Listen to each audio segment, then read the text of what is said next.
Hello everyone, welcome all of you to Akshata classes. Today we will do dictation of Kailash Chandra's volume 1, transcription number 27 part 2, whose speed will be 80 word per minute.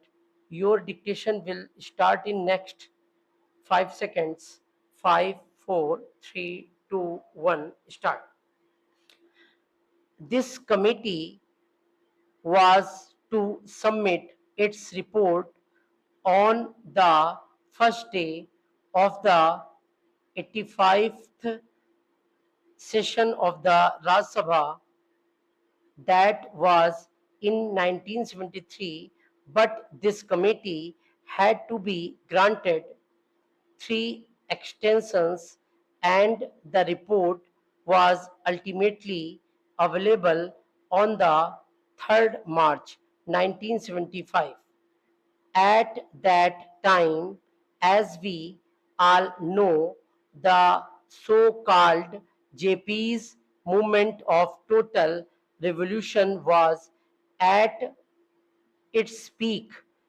Within 2 or 3 months, the national emergency had to be declared, and during the emergency, priorities had changed, and we could not just effect this desired improvement at that time, and we could not bring about this legislation and then the Janta rule and the Lok Dal rule for 30 months. They were in power, but they too, although they tried to pose to be the champions of the downtrodden and the workers, failed to deliver the goods. And that is why today we are going to consider the report of that committee that was presented to the government in 1975. Therefore, we are also equally responsible for not ameliorating their conditions and their plight.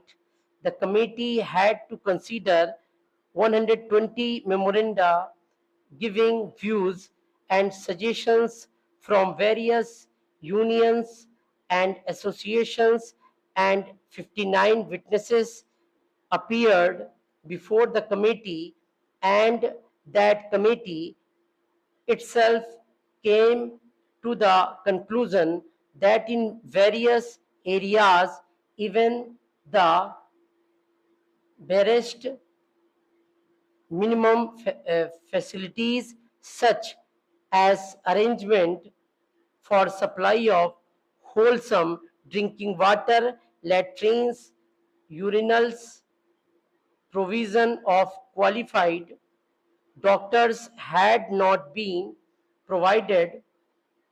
Though these amenities are a must under the act has been there, but we could not enforce it. We could not implement it only because the employers did not want it. They did not want to give to the workers due justice. Inadequacy of punishments that are awarded under the Act is one of the main impediments standing in the way of implementation of various welfare measures. Courts generally take a lenient view of the offences under the Act, and they let off the employers who are offenders with lighter punishment, which generally amounts to a fine or 100 rupees. So the committee suggested amendment to section 36 of the Act. An employer is required to provide these workers living accommodation, but generally in spite of the fact that the government gives loan and subsidies to the employers for construction of houses, progress in regard to these construction is very poor. As I said earlier, very unhygienic and insecure houses are there where these people have to live. Even compensation to the workers in the event of house collapse is not given. Dictation has completed. Like the video and do subscribe the channel. Thank you.